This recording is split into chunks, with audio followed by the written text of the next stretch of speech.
in my opinion, I think 2024 was like the year of Marvel vs. Capcom fighting games, if anything, or no, actually just classic fighting games, just in like the resurrection of them coming back in a way. Because I feel as if the newer fighting games, or just like the current big three, they all have somewhat problems in a way. Like every fighting game has a problem in a certain amount, but I've never seen the community, that fighting game community, so kind of torn about it. It's like, man, Street Fighter 6 is so random. Tekken 8, we don't really it's either like they don't like the DLC characters or you don't like the heat system. Mortal Kombat, you're just not good. So it's like, whoa, what's going on here? You know what I'm saying? Now, I do want to mention this before we continue. Those criticisms that people have for those games, I do think it is relatively valid. Like for me, for instance, for Tekken 8, I don't like the heat system at all, and it seems like they're just going more in that direction because more of the casual audience likes it, so it is what it is. Street Fighter 6, I recently just got back onto it to, like, you know, get back into the field of playing more fighting games, because it's been a while since I played Street Fighter 6 specifically, and I'm like, man, this game is kind of random. I'm not gonna lie to you. Is it a good thing, a bad thing? It's kind of in between. And then Mortal Kombat 1, I think everybody knows how that is going, honestly, relatively, so it's like, but then you look back at these classic games that are just coming back, they're getting resurrected, literally, from bone to flesh, which is a good thing, at least in my opinion. Which, for example, Marvel vs. Capcom Collection, that was amazing. That was intense, crazy, right? What else we got? We have an announcement for, I don't know, Capcom Fighting Game Collection 2 with CVS 2, Power Stone, like, whoa, huh? And then you have MVCI Beyond, so it's like, what? And then Virtual Fighter Revo, which is going to be like a PC version with rollback. Who? And then now we're getting Virtual Fighter 6, which is like, it kind of just blows up everything. It like full SpongeBob explosion, everybody's getting blown back, right? So it's like, what is going on? Because I have not seen so many happy joy people in a while. Like, so just seeing these classic games, it feels nice, because for the most part, for all these games, the collections from Capcom, they're like a saving grace for like just people that wanted to play classic games that just don't have, you know, I don't know, a freaking Sega Saturn or whatever console that just didn't have it. Hey, you can play it in a modern console. Here you go. It looks good. It looks pretty. There's filters. Bada bang, bada boom. And then for freaking, I want to say for Virtual Fighters, for example, this is kind of a saving grace because there has not been a fighting game. Well, at least we don't know for sure how the game's going to be implemented fully with the gameplay or whatever. But a game where it's just like fully just hands. No, I'm going to use this meter, be plus 55, and then I'm in your face. No forced whatever. Just like a full street fight, brawl, work for my win type of deal. We haven't seen a game like that in a very, very long time. There always has to be some sort of gimmick, per se. And hopefully Virtual Fighters 6 does bring that to the table. And Revo will bring it to the table because it doesn't have any special mechanics as is. So that's pretty cool just in general.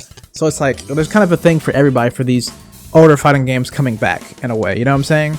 And that just begs the question, how will the newer fighting games, I guess you could say, learn from the older fighting games? You know, if that makes sense, because I feel as if the thing what kind of helps the companies understand players, like when people just say like, hey, I don't like this or what, I don't like this or whatever, they don't really, I don't feel as if most people listen too much. They mainly listen to just to the money. Honestly, like if you're buying it, bro, I'm tossing you the exact same thing, bro, and you just gonna buy it anyways, type of deal. And I don't like that. So it's like, how do you get to the people, the developers that are working on this game? Like, hey, these changes will be really helpful. Like for instance, this is an example. It's not a fighting game, but it's a fighting game. Sparking Zero. How they had like a community feedback thing. It's like, hey, what are things that we can work on to improve the game? And then, you know, people fill out the survey, and I want to say like, what was it, like a month or two later, we got a new update, and I'm not gonna lie, it made the game a lot better. The game still does have problems. Oh, it do, but it did help out the game. So it's like, should newer fighting games take a bit more surveys just to study the players, see how they feel about it? So I feel as if like there's a disconnect definitely with developers and just players. For example, when it came to the Tekken stage, I forget what it was called, but in Tekken 8, there's a stage that came with, well, not with Heihachi, but it was separate. And he was like, oh yeah, here's Heihachi, here's the story mode, it's free, but that stage you have to buy, and everybody was mad about that. I was big mad, and I'm like, oh, you actually have to buy the stage? I didn't know that either. So I was like, because the poolside stage was free with the season pass, so it's like, what's the dealio here? And it's just like, it was like a kind of a cheeky thing that they kind of did there, and I don't know, because like, when I think it was free for a certain period of time too, because it's not free any longer, because I'm like, okay, I got back and checked, like, wait, I thought the stage was free. No, it's not. Oh well, it is what it is. But anywho's, there's just stuff like that that I think needs to be worked on for the newer games, because what they really do right with the older games for some reason. That's the feeling. Like when they especially when they remaster it and bring it back, it's like the people that have played these games previously worked on the game.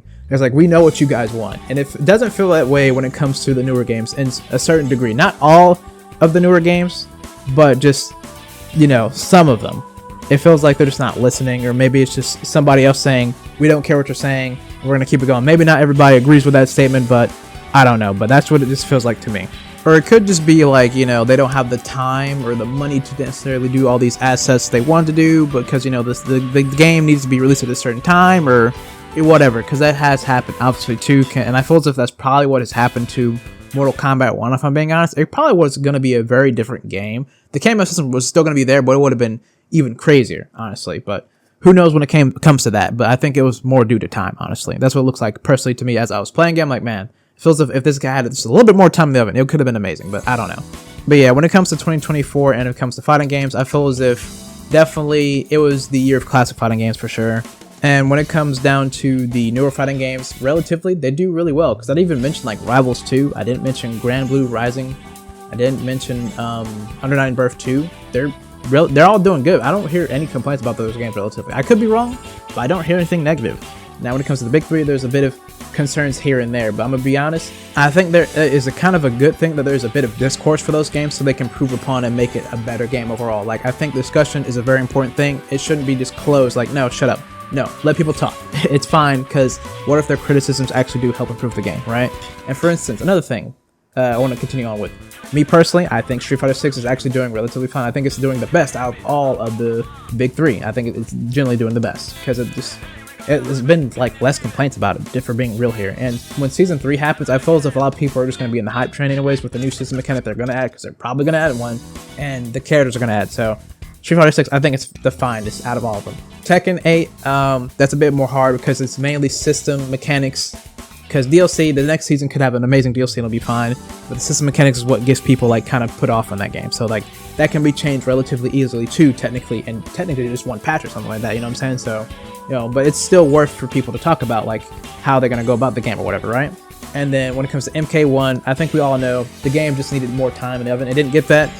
But the only way the game could be technically fixed is if they like give it the Street Fighter 5 treatment, which work on it for an extended period of time, and they're probably not going to do it, which is unfortunate. So yeah. And when it comes to the newest out of fighting games that are like from like another big figure, we're kind of just waiting on like, I'm gonna be honest, I'm waiting for City of Wolves. I'm gonna be real with you. I'm casting City of the Wolves up heavily because that game looks like it has everything I want. I could change the colors of my character. That's pretty cool. So I'm really excited for that. So I'm hoping the best for that game too. And there should be, honestly, I'm kind of waiting for, I think in 2025, they're gonna announce like a new Arc System Work fighting game or something like that of sort. So I understand they're working on Guilty Gear, right? But that's the only game they've been really, that's kind of it. So it's like, what else we got, man? Like, I feel as if they're cooking something, not Fighters 2 or anything like that, but like another anime fighter. Like if they did like a Naruto game, I'm just saying.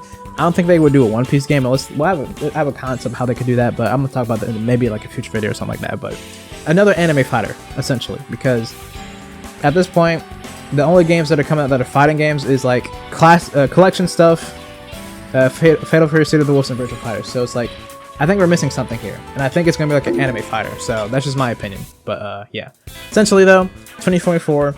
Year of classic fighting games. Essentially, I didn't need to make this video that long, but I did because, you know, I just like talking, having discussion. But yeah, either way, that is pretty much the end of the video. If you liked the video or subscribed, I appreciate you very much so. And if you did, that's okay. I'm just glad, you know, you watched the video. And I hope you guys have a great day, a great night, a great noon, or whatever time period you guys have up, man. And I'll see you guys in the next video.